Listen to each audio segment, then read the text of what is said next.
President Biden is honoring Kenya's President William Ruto with a state visit at the White House today. That's right. The three-day trip marks 60 years since the start of the U.S. and Kenya's diplomatic relations.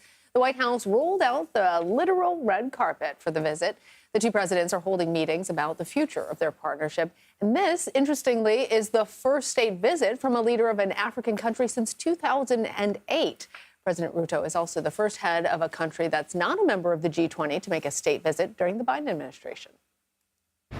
And today, as we begin the next decade of our partnership, we've launched a new initiative to bring our countries, companies, and communities closer together, because the past is our proof that we are stronger and the world is safer when Kenya and the United States work together. CBS News senior White House correspondent Weijia Jiang joins us now with more on this. Weijia, the three of us were giving a healthy preview this time yesterday about what was about to be discussed. I know that we touched on the economy, security, I think, and climate change. Help us see how the two are tackling those topics today. Well, we are expecting a variety of announcements on all of those things, Errol, because as you mentioned, they have a lot of areas where the U.S. believes they can partner with Kenya, which is known as Silicon Savannah, a play on Silicon Valley because it is the technology hub for East Africa. They will also be talking about debt, specifically debt relief, not only for Kenya, but for other developing countries. And as it relates to climate change, how they can work together with the private sector as well to tackle some of the issues. We know regions in Africa have recently experienced catastrophic flooding, as well as heat waves in other areas that have killed many people, and others are dealing with drought. And so this is something that they want to try to find a way forward. And as you mentioned, Errol, when it comes to security, Kenya has agreed to send about 1,000 police officers to Haiti to try to find a way to peace and stability there, which is an effort the U.S. is trying to lead along with the UN. And so the U.S. has called that an extraordinary undertaking. And so they have a lot to talk about, guys, even though this is an official state visit that has all the pomp and circumstance that we've been previewing. Certainly, they will be doing a lot of work as well. So, Weijia, I'm going to go back to the fact that it was 2008 the last time a leader from Africa actually had a state visit. Given the natural disasters, the multiple wars and armed conflicts that are happening on the continent, the importance, as you mentioned yesterday, that China and Russia are putting on the African continent. Does this visit symbolize a greater interest by the Biden administration in paying attention to the continent? Talk to us a little bit more about the significance of the timing.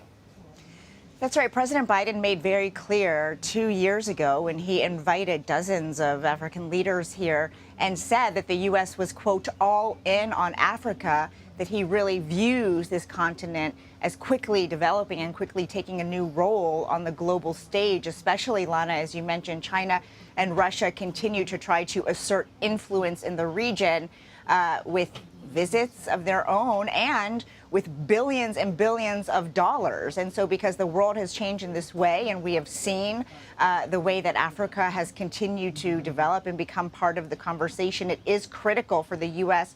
to not only play catch up, but hopefully to surpass that influence.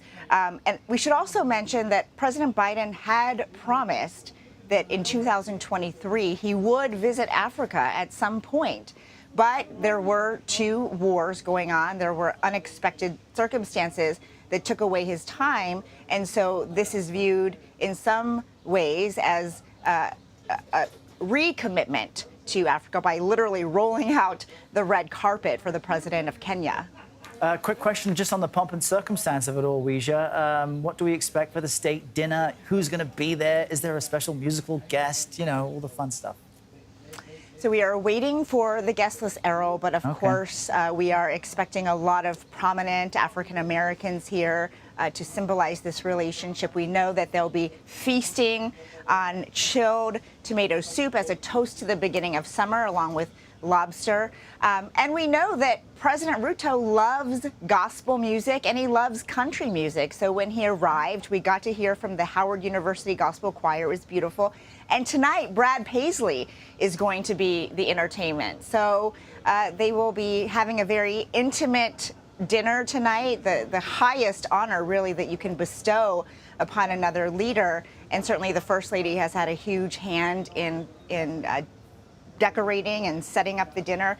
And we'll have to watch to see what they're wearing, which is always a big question. All right, Weijia Jiang, thank you. Thanks, Weijia. Sure.